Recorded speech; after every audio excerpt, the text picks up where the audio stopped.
She is the president of the Oak Harbor Garry Oak Society. She's a fourth generation native of Whidbey Island, grew up with a reverence for the Garry oak trees in Oak Harbor, and you'll see some pictures of those, I'm sure, in her program, but I highly recommend you going to see those in person. They're really stunning, especially this time of year. In addition to being a founding member of Garry Oak Society, Laura recently retired from a career spanning several decades as a registered nurse. Laura and her husband, Barry, are avid gardeners. So please welcome Laura Renninger. Hi, everyone. Yeah, super excited to be with you all today and share about this unique and special native tree. And I really hope that at the end of it, will have piqued your interest in Garry oaks and that you will then seek them out somewhere in our locale and continue to learn more about them. So I'm going to go ahead and start my PowerPoint here. Just want to make sure I have my little laser printer for when I need it. Okay, so all about Garry oaks. A little bit about our group. Since we got our nonprofit designation in 2016, one of my favorite things to do is education, and that's why I'm super excited to be with you all today, is just helping people understand a little bit more about the importance that this tree plays, the role this tree plays in our landscapes.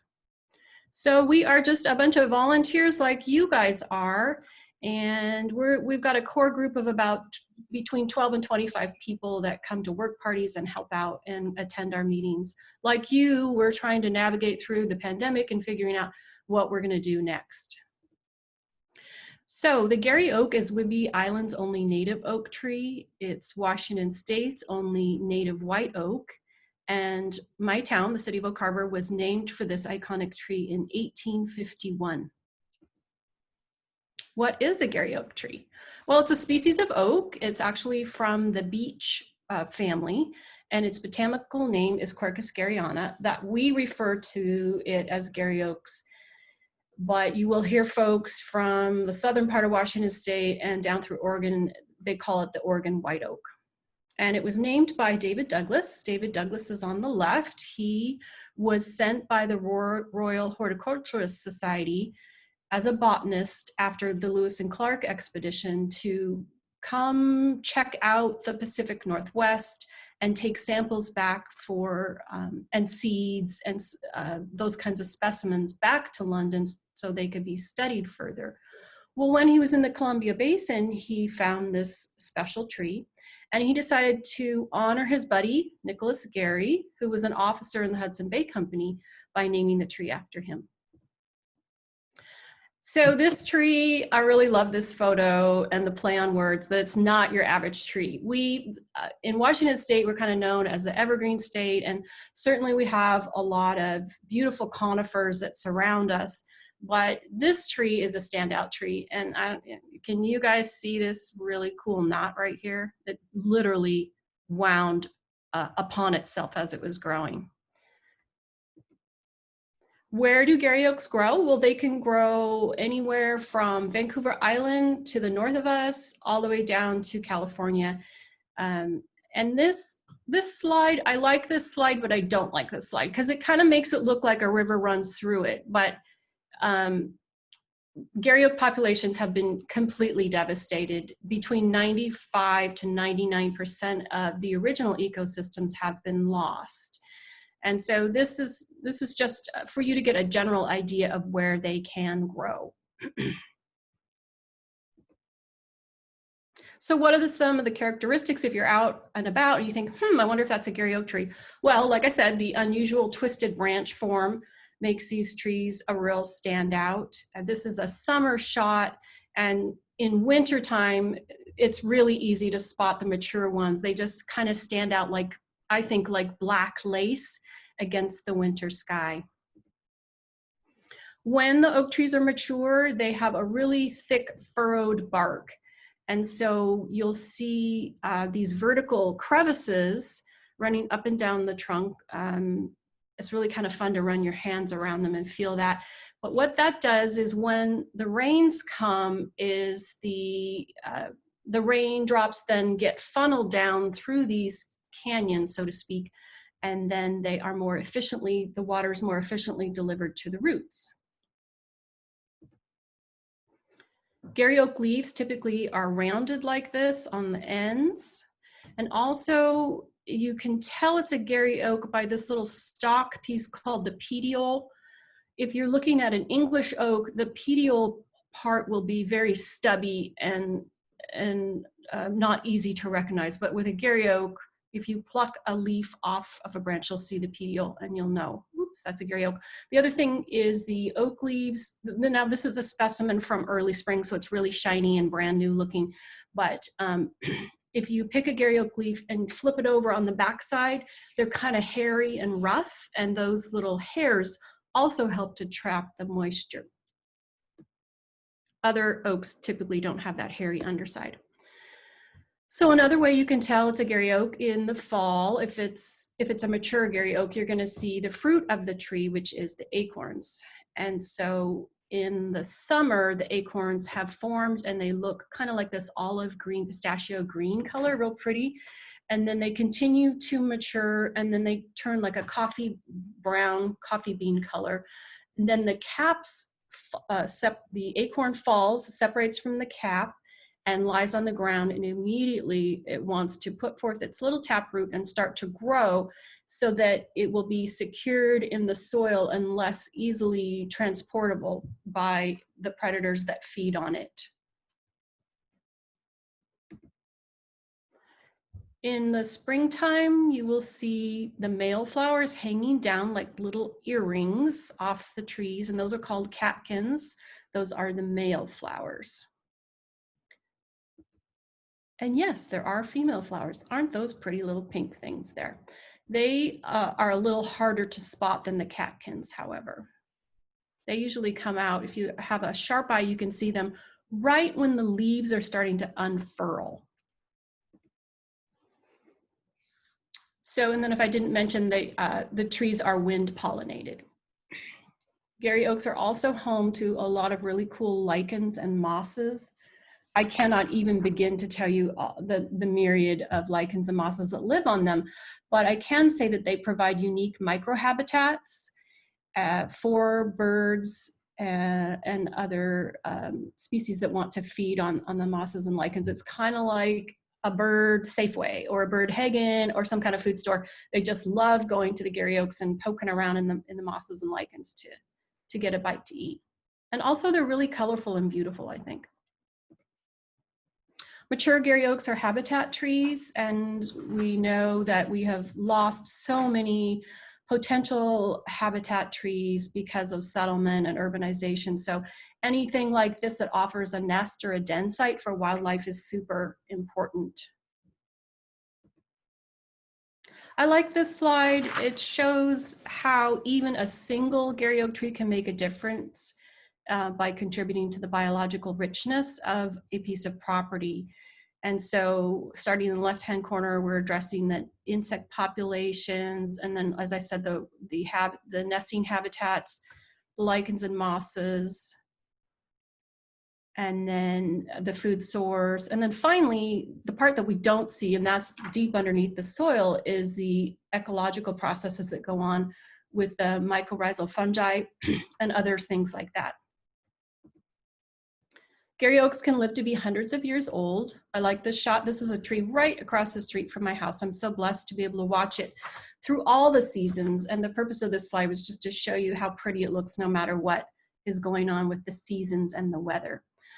So up on Vancouver Island, speaking of hundreds of years old, in the Cowichan Valley, they have some oaks they call the giants that they think are over 500 years old. They're really quite remarkable. This slide I call the star in the center, and it shows that if you take a cross section of an oak limb or twig, you can often find the star-shaped pith smack dab in the center. Kids really like looking at that. They like to find the star when we show them a little piece of wood. So parts of Penn Cove and the Oak Harbor area used to look like this pre-settlement. Historical records talk about vast acres of oak groves with massive, like 5-foot diameter oak trees. The indigenous people use the Garry oaks. They certainly could use the acorns no matter what, if the salmon were running or not, they could use it as a famine food. But it was also just a really super reliable way to get their protein. They did have to treat the acorns. The acorns, although they're edible, they're not going to kill you if you just pop it out of the shell and eat it. They're super bitter. So they're so unpalatable that they have to have a process they go through where you remove the tannins through soaking. They could store them in a stream, in a basket, in a stream, or that kind of thing. So once they're soaked and the tannins are poured off through that process, then they could use it for porridge, grind them to make into flour to make bread. I have done that. I have made bread products, bakery products with acorns, and my husband and I both thought it was great. Thought it was delicious. And I'm kind of wondering now if there's going to be more urban foraging of acorns because of the economic recession we're in and food shortages and that kind of thing. So it'll be really interesting for me to see in the fall if there's more people out and about kind of gathering the acorns that I've never seen before. So another piece I wanted to talk about related to the native peoples was the importance of camas, and the camas flower and the Garry oaks go hand in hand in their ecosystems. And so they would dig up the camas bulb and roast them like a little onion. And they were so valuable because they needed carbohydrates in their diet, which tended to be more protein rich, but they didn't have the carbs. So if they had a bonus of camas in their Garry oak ecosystems, they could dig them up and dry them and then use them for trading purposes, which was really important for them. And then they could use the Garry oak wood for fires. Garry oak wood, or any oak wood, burns like a piece of coal. It will burn long and hot, so it's really reliable that way. And then they could use, the wood is durable for making tools like digging sticks, combs, and other things for everyday life. So we're going to talk a little bit about early Oak Harbor. Our town was incorporated in 1915, and a lot of the trees had already fallen by then because of the, sort of that pioneer spirit of get in there and clean things out. And, you know, they're not really focusing on the resources of the land. Well, they're exploiting the resources of the land, but they're not thinking about conserving. And so, but prior to the incorporation of the town, this one special spot was not cut down. It was semi-protected. And they called it Oak Park or Oak Park Free Camp in Oak Harbor. And so it was kind of like our town square. People would meet there. They would have speeches. Bands would perform. They would have special like after school picnics and gatherings in the park underneath the Garry oak trees. And also if it's kind of hot out, you know, they could get in there and be in that wonderful shade. I think this picture is probably taken about 100 years ago. I'm looking at the ladies' skirts and I'm thinking it's maybe World War I, maybe 1918 or so. This is Smith Park today. I am really proud of this park, not just because it's down the street from my house and I love it from childhood, but I do think that aesthetically it's really quite beautiful. And it's, as far as we know, it's the only park in Washington state comprised of nothing but Garry oak trees. It has about 150 mature Garry oak trees in it, over a half-acre size.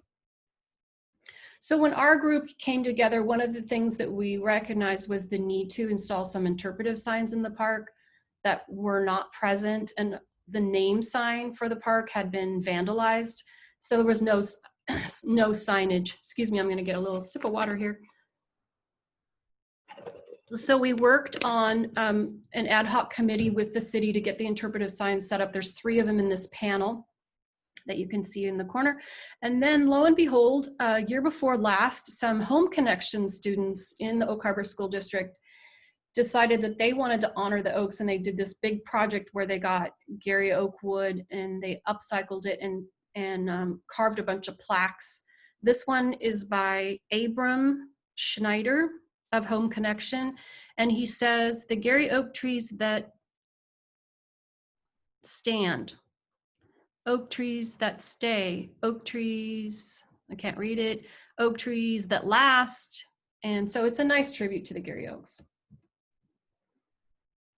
We've also started some restoration of native plants there, and the Parks Department's been really accommodating to us to be able to start that. So this is a little dodecathion, a little shooting star we got going on there, with some signs that tell people, hey, restoration in progress, please don't walk in this spot. And then we donated a nice park bench and put a plaque on it that says, long live the Garry Oaks. The city took a piece of wood from a huge old tree, which we're going to talk about. And they had it milled, and then they also were trying hard to stay within the keeping of the time frame of Smith Park historically. So they installed some nice granite pillars and some wrought iron, and it says Smith Park sign using native Garry Oak wood from the post office tree. So the post office tree. We can't talk about the oaks in Oak Harbor and leave this out, because there's a lot of legends that surround this tree. It was the oldest in Oak Harbor. It was cut down in 2014.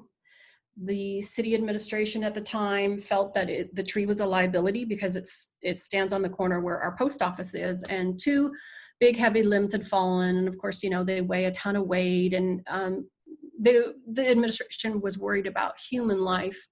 So they decided to cut the tree down. But it's how they did it that really bothers people even today. And so the mayor at the time made arrangements for the tree to be cut down early on a Sunday morning in springtime, when it was just, light was just breaking. And so it was done in secret, and people got really fired up about it, understandably so. When they cut it down, it had 330 rings. So you take 2014 minus 330, that means it started growing in 1684. Some other old photos. These are hardy folks out on a summer day enjoying a game of baseball around the Garry Oak trees. And this is from, if you're in Oak Harbor and you're at the Whidbey branch of Skagit Valley College looking west, this would have been the view you would have seen. I love how the cows are just kind of looking at you, standing right there in the middle of the road. This would be if you were out in a boat facing the town, and you can see how it was a beautiful day with Mount Baker prominently in the background there. All these trees here were Garry Oak trees. I wanted to show you this. This is another famous tree, which is still standing in the middle of the street we call Southeast 8th Street, and which we just got some honorary designation from the city. We can call it Avenue of the Oaks, and we're getting some sign toppers that we're paying for that are going to go on top, like the ones you see in the Fairhaven district of Bellingham that announce the Fairhaven district. Same kind of idea for Avenue of the Oaks. Dorothy Neal, she was our famous writer and historian, and she wrote a poem about the tree in the middle of the street, and she called it Oak Tree Diplomacy. And she talks about how she heard that the tree was going to be cut down because someone decided that it was too much of a street hazard, having a tree in the middle of the street. And so she talks about in her poem how she strongly advocates that the tree not be cut down, and the city says, yeah, we're still going to do it. So she shows up at the crack of dawn and makes sure that that tree is not cut down. So I love that story because it just shows how when we get involved, good things can happen. This particular tree was featured in this 1962 article by the Seattle Sunday Times, and they called it Oak Harbor's Charming Trees. This was a watercolor by Peter McAllister. I want to talk just briefly about these trees, which still stand in the heart of Oak Harbor. They're really kind of cool because most of the Garry Oaks that you see are single trunked or dual trunked. These two trees together have 3 trunks each, which make them really special. The man in the photo was our first mayor, Jerome Ely.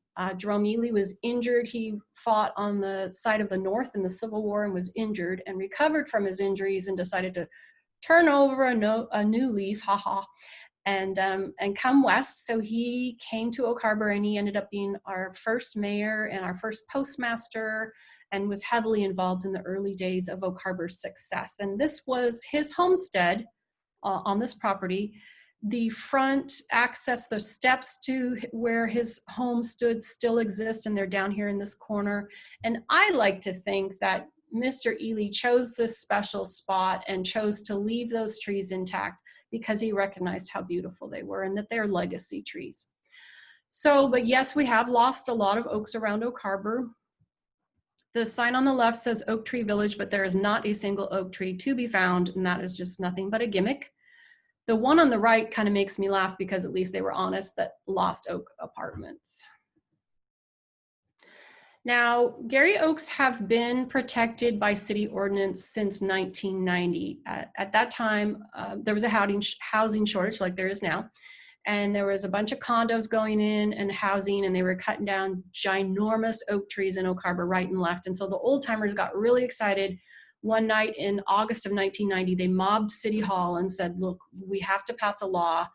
You just can't cut down an old oak tree because you want to make room for your barbecue or your jacuzzi or whatnot.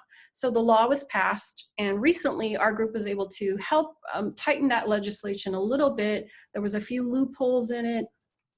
So that got tightened down, and we modeled it more on the kind of oak tree protection that Oak Bay up on Vancouver Island has. And we also closed the loophole about English ivy being allowed to grow on the trees and kill them, because that will kill them. We'll talk about that in a minute. Only about 3% of Garry Oaks in Oak Harbor we found were juvenile Garry Oaks. So that has been our mass replanting effort, is to get more of the young oaks in the ground so that when the grandfather canopy dies off, that we still have oaks in Oak Harbor. So yes, what kills Garry oak trees? An English ivy can wrap itself around a tree like a boa constrictor and just basically suffocate it. And the ivy will grow up into the canopy and weigh down the canopy so that it's not efficient when the strong winds come in, and it can hurt it that way as well. What we advise people to do is just girdle the ivy about breast height, and then all of the upper stuff will die off. Also, Garry oaks can be killed by people, by riding lawnmowers, bashing into them like this one, or other trauma. So I wanted to show you this slide because when we talk about our replanting efforts, one of the early efforts was establishing this habitat corridor here in yellow. So this is what we have done. The hot pink is over here, which is the latest planting in our new Windjammer Park, and this is a Friend Marsh walking trail. The green is areas that were already existing. So by planting this area, we really helped to kind of tie things together. That came to about 8.8 new acres, and we planted 32 juvenile oak trees that are doing really well. At this point, we've had 100% survival rate. And the Navy, oops, let me go back. So the Navy has this one piece of property here, which is all fenced in, and it has a lot of Garry oaks. I'd say about 200 of them. And we think it's the last intact Garry oak savanna type property left on Whidbey Island. We call it Oak Crest because it's on the top of a hill. I don't know what the Navy calls it. They probably the property above Building 13 or something like that. But it's really quite a beautiful treasure. Growing there, we have found things traditionally found in a Garry oak ecosystem, like the beautiful erythroniums and then the roses. What we found when we first got in there, though, was the Navy had hired a contractor, a forester, to do some tree restoration. But they didn't really finish the job. So they planted the baby oaks and then they up and left. And we found right away that there was a lot of predator activity. You can see something has started to chew this thing to pieces. So we got some funds together, talked to the Navy, got permission, and then our volunteers put up some tree protections, some cages. We got in and removed a bunch of Scotch broom. And we also watered the trees since they were so vulnerable for the first 2 summers.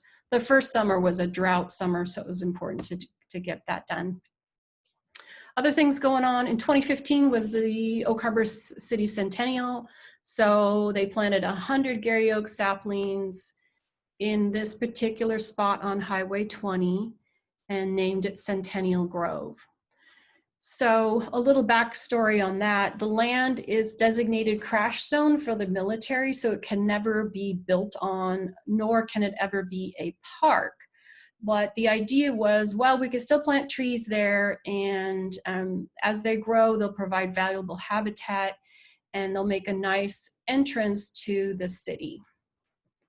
So that was a collaborative effort driven by the City of Oak Harbor and some of our volunteers. And then in 2016, we added more seedlings to the site, donated by ourselves and the Oak Harbor Garden Club. And I love how people get involved. This is a little, I think her name is Sophie, little cutie pie. She was all hands on deck helping us out there to plant, and so excited. When we plant, we try to, on public lands, we try to emphasize the need for protective cages. So it's not just choosing the right site that has full sunlight, because if you don't, they're going to get outshaded by conifers, which grow faster than the oaks. It's also about protecting them and, like I said, watering them for the first couple of summers. So this is in front of Navy Housing. This is our prototype for tree protection cages, and we were able to upcycle a bunch of used cedar deck wood from someone to build these to reduce our costs. And so here they are, they're growing. And I'm going to answer a question. If Robert is tuned in, I don't know whether he is, but he asked a question about when do you take the blue protective tubes off? Those are called solar tubes, and they help the seedlings when they're really young and small. And at this point, that for sure they need to come off. This is a healthy seedling turned sapling. Is poking its head way above the blue tube. And if you don't take them off, then as the limbs grow, they'll become cramped, or you get a really bad winter storm and they'll just blow off in the wind anyway. So yeah, you definitely need to have them removed by this point. So what we've done traditionally every fall is planted acorns in pots, and then we can use the potted seedlings for different types of projects. We don't have a formal nursery, and so what we do is we ask members to take them home to their house. We've planted in these 5-gallon buckets before, but they get their taproot goes down right away, gets very long and cramped. So we got these tall tree pots, and we've had better success with those. But at any rate, then we have trees ready to go if someone's going to, like they're a homeowner, their pet dies, they want to plant a Garry oak tree in memory of somebody or something, or they have a project where they have open land and they want to plant Garry oaks, then we've got some. We ask for a donation to get the seedlings. One year we did an essay contest, which was really fun. It helped promote literacy and also to bring the Garry oaks to the forefront of the news. So we partnered with the local newspaper, the Whidbey News-Times, and we had a contest, and then people would write in. And this is someone, Peggy Darce Townsend. She is a descendant of the original Oak Harbor settlers, the Barringtons, and she chose to have her tree go in at Pioneer Cemetery Park. This is one of the elementary schools in Oak Harbor, Crescent Harbor Elementary. The kids were super into that. They named their tree Garry, if I remember right.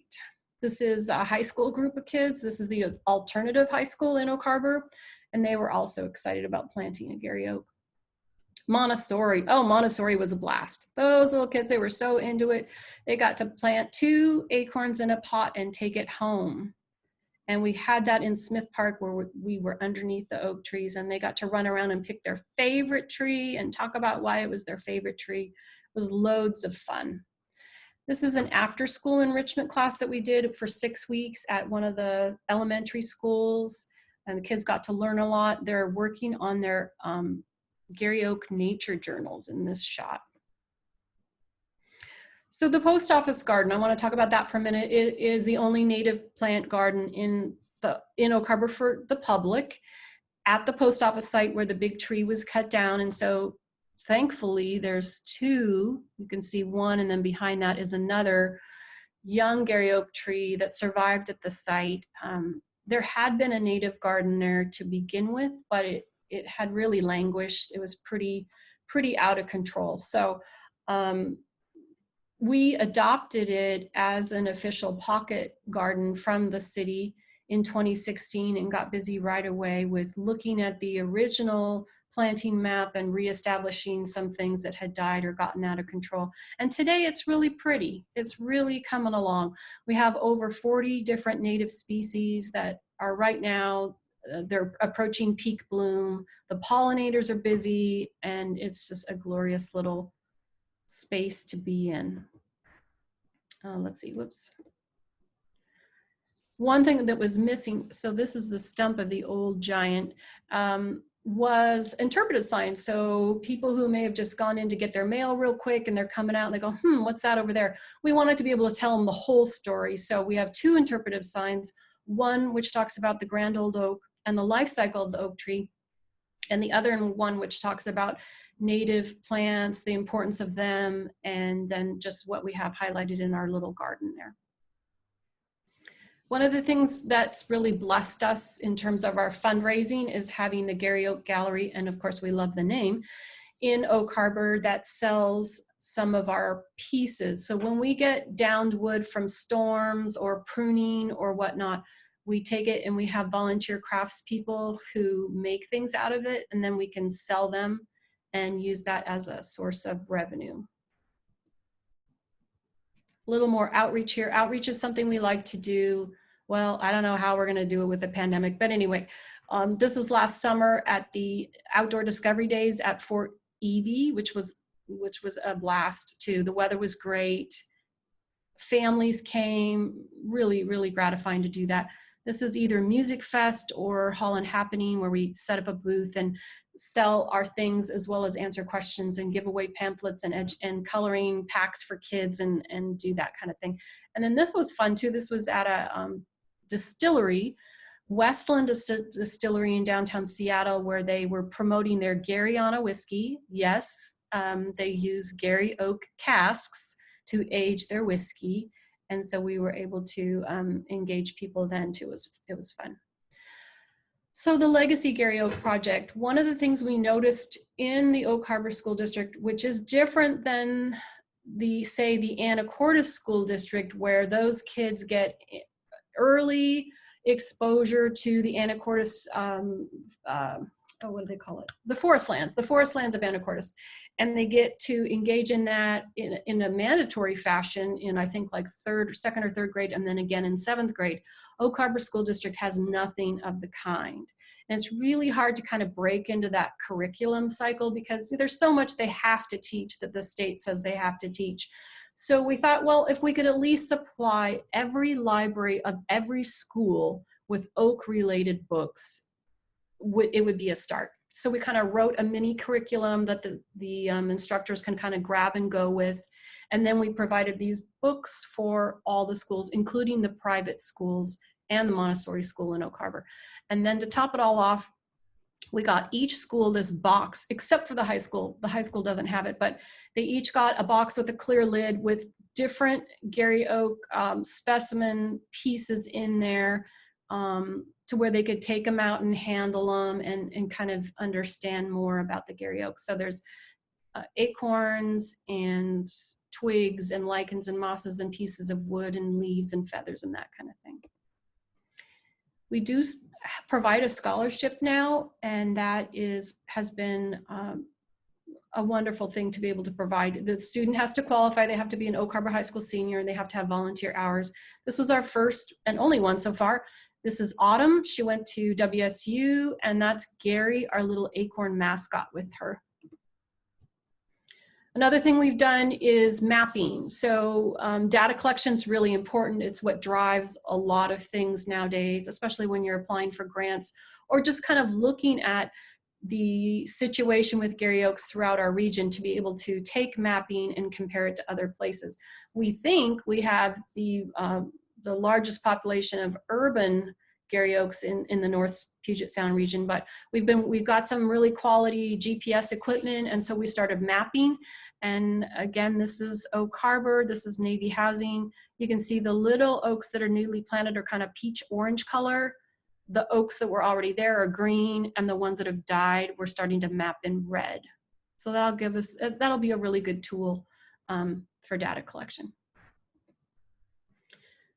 A couple years ago, in an effort to promote Smith Park, I think this was 2 years ago, we partnered with the Main Street Association and got permission from the building owner to have this beautiful mural painted by a Freeland artist.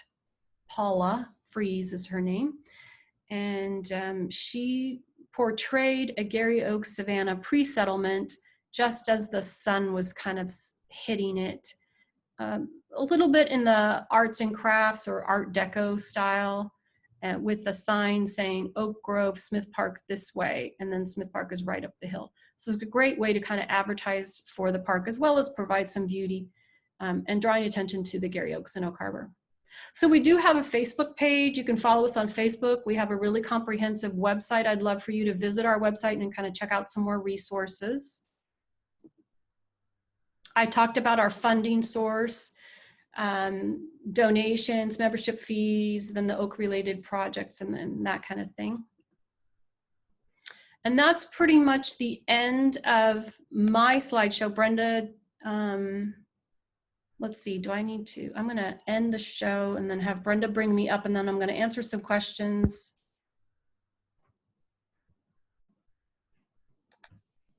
Okay. Am I? I'm seeing if I can, if you stop sharing, or maybe I can stop you sharing here. Okay.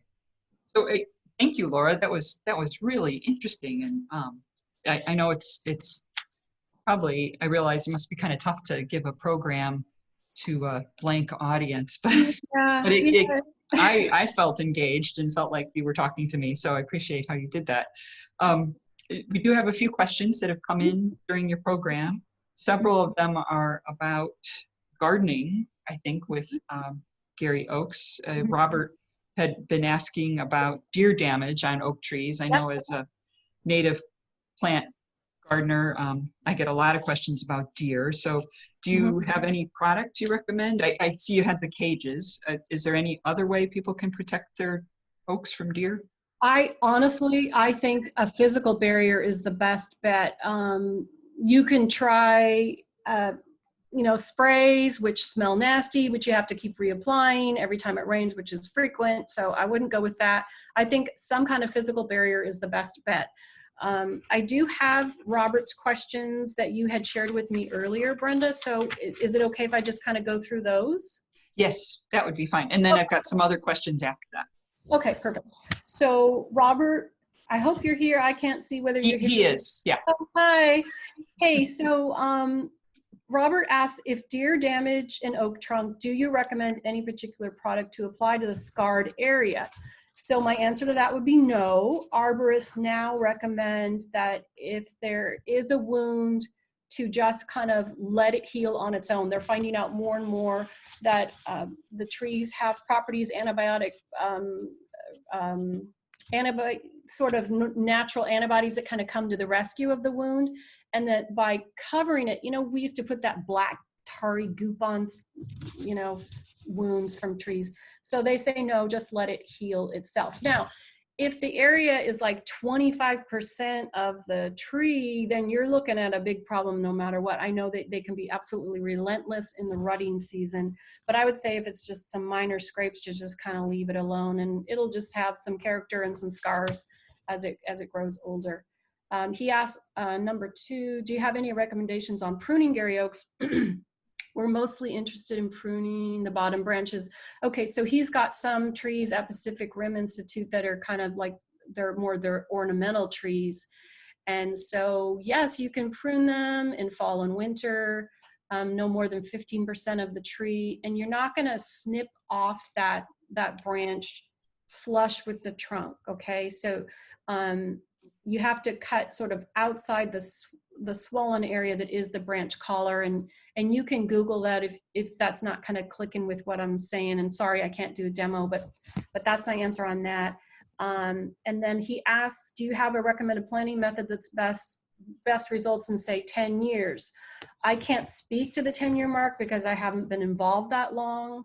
But he asked about planting acorns versus a seedling, keeping a seedling in a pot for a couple years and then planting it. He asked if we put any amendments in, and do we have, lastly, he says, do we have any trouble with voles or rabbits attacking them? Okay, so direct sowing the acorns is nature's way, and it's really the best way, but you have to have a lot of patience. I mean, obviously, the first couple years is only going to look like a little twig sticking out of the ground, and you know, it's not remarkable in terms of saying, look, I planted a tree. If you can hang in there and you can do that, you're going to have a really well-established small sapling early on. Because we know that Garry oak taproots, they quickly become cramped in a pot, even with the tall forestry type pots. So that, I think that kind of answers that question. I talked about the blue tubes. And then as far as amending when we plant, there are different opinions within our group. So, you know, we have a horticulturist who I highly respect who says, don't do anything. Then we have other people who have thrown in a little potash or a little fish fertilizer, you know, some horse manure, and the tree's done okay. So I would say just follow your gut, whatever you want to practice in terms of that fertilizing. Okay. So on that same subject, Cleveland Hall asks if you have to treat the acorns to get them to germinate. It didn't appear so in the show. No. But okay. There's a publication out by, I can't remember. I think it's the USDA or something. And they talk about soaking them for 24 hours before you plant them, but they don't need that. As long as the acorn is freshly gleaned, it hasn't been desiccated, meaning it hasn't been inside your house drying out. It wants to germinate, and they have a high germination rate. I think it's like 95% or something. It's really good. The thing you need to check for is there a little pinhole in that oak shell? If there is, that means that there's already a little grubworm or weevil inside the acorn, and it won't work that way. So you can check that. You can put all your acorns in a bucket, fill the bucket with water. The ones that float to the top have the little pinhole in them, and you're going to discard those, and then you're going to plant the good ones. Cool. That's an easy way. Mm-hmm. Susan asks if what's the best area to plant a tree in the yard? Can it tolerate some shade? Does it need a dry area or moist? Okay, so the main thing is they need full sun. And they're going to be quickly shaded out by things that grow faster than them, particularly in their youth. So you're better off to start with a full sun area, if at all possible.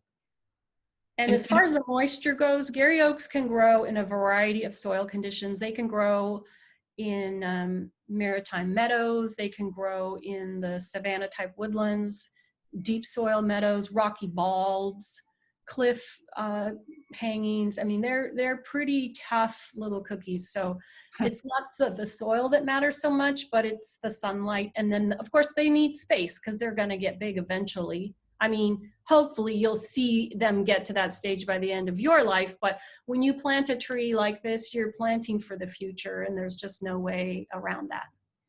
Well, on that subject, how large do these Garry oak get as a street tree or a yard tree? They can get big. They can have like a 40-foot span. They can grow like 60 to 80 feet in the air, you know, when they're a couple 100 years old. So again, think for the future, plant thoughtfully. There is a question Lynn asks about root systems growing above the ground. Can they be disruptive near pavement, like sidewalks, I suppose, or streets? Garry oaks tend, from what I've seen in Oak Harbor, is they don't tend to buckle the sidewalks like say a pin oak or other species.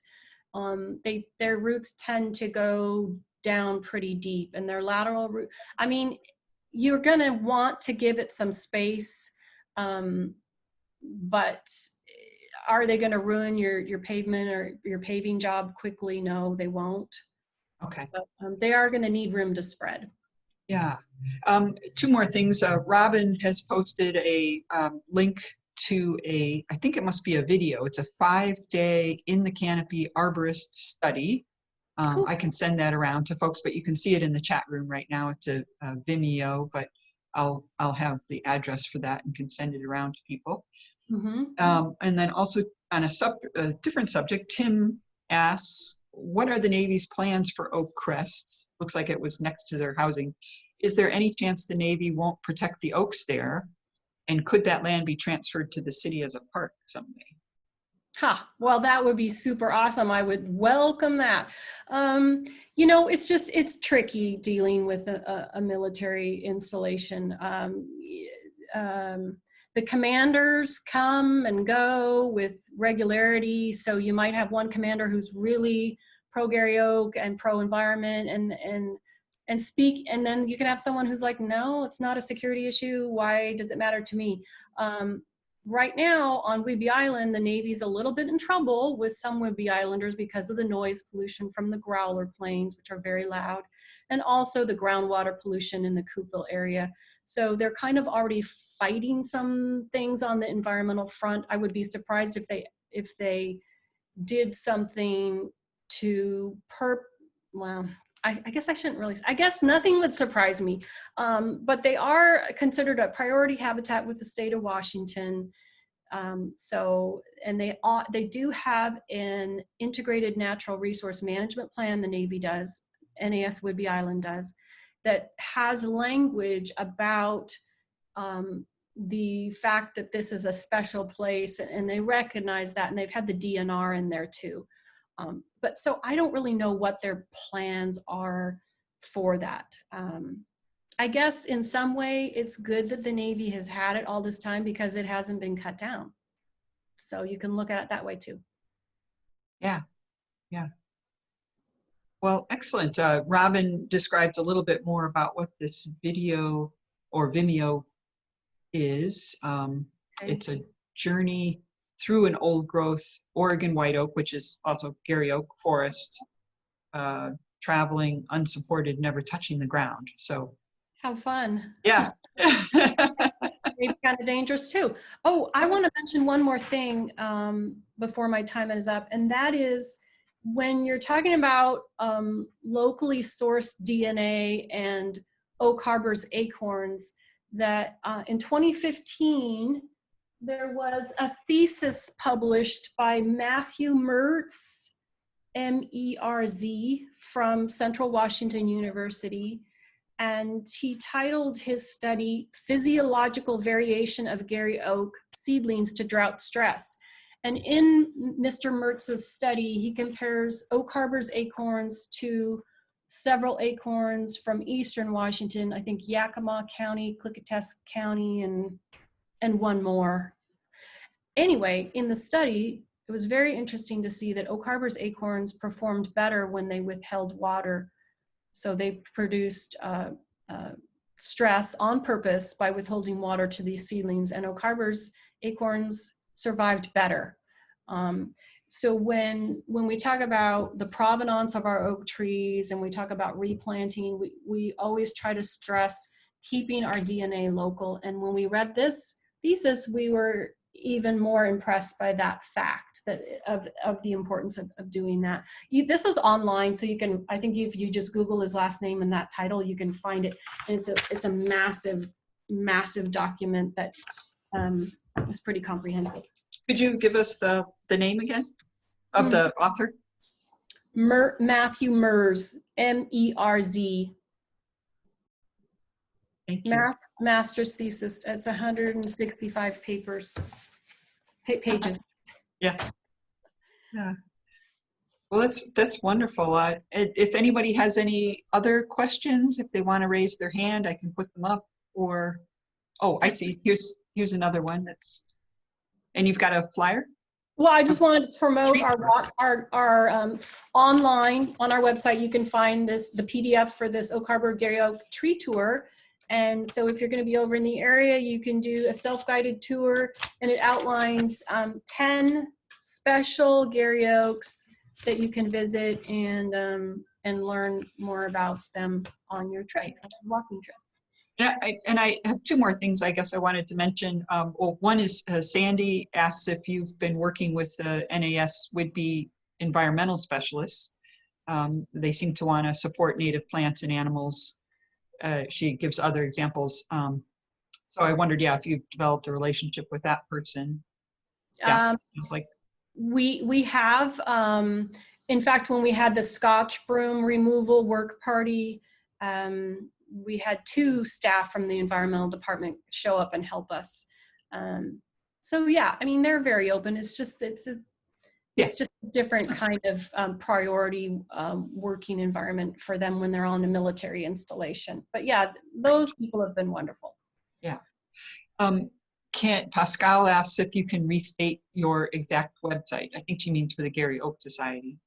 Yes, www.oh and then Garry, Garry, oaksociety.org.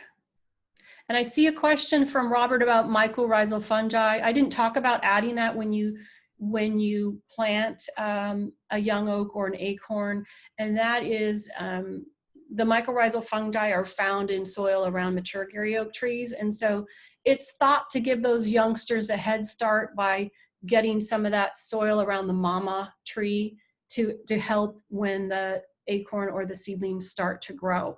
And so I've heard a lot about the science of that, and sometimes we do it and sometimes we don't. It just depends on our activities of the day and the busyness of planting, whether someone's remembered to go and gather the mycorrhizal fungi in the soil or not. Yeah. And then did you want to say anything about the management of Smith Park most recently with the mowing and your excitement about what species are coming up? Yeah, so one of the things that we were able to promote with the City Parks Department, and City Parks Department has been really great. I think it's a new day dawning for the Garry Oak and Oak Harbor, and I'm pleased about that. And the Parks Director's very open to ideas. And anyway, so we proposed the deferred mowing because every year for decades they've kept the grass really manicured in the park. And old timers have given us oral histories of a sea of blue in the springtime with the camas and the other native blooming flowers. So we asked, hey, can you please not mow from, say, January to June or July, depending upon the weather, so we can see if there are any native bulbs that want to regenerate. And so they said, okay. And this was the first year. And then, of course, we didn't know it was going to be such a wet spring.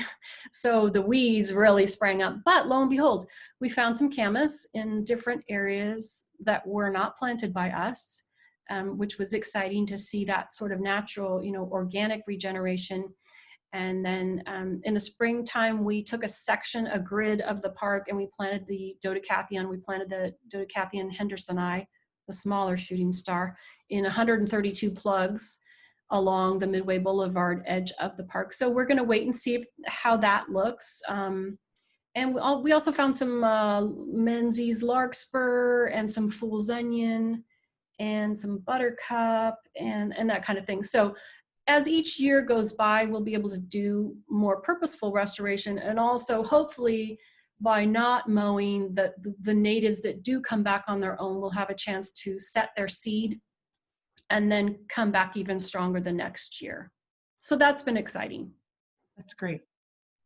And one last question from Seth asks, what are the general per growth expectations for Garry Oak once established? So say you've put a little seedling in the ground, and how many years before, say, it's 6 feet or 10 feet tall? Yeah, that's hard for me to answer because each location varies.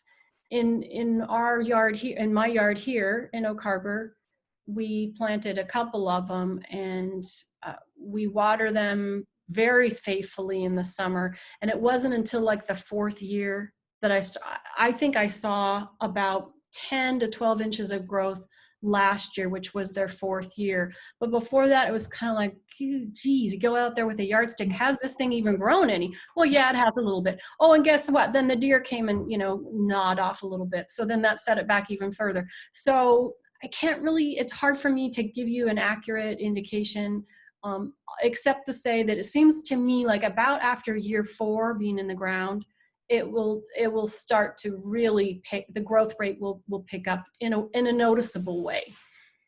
That fits with the gardener's adage about first year it sleeps, second year it creeps, third year it leaps. So maybe with Garry Oak, it's the 4th year. But yeah.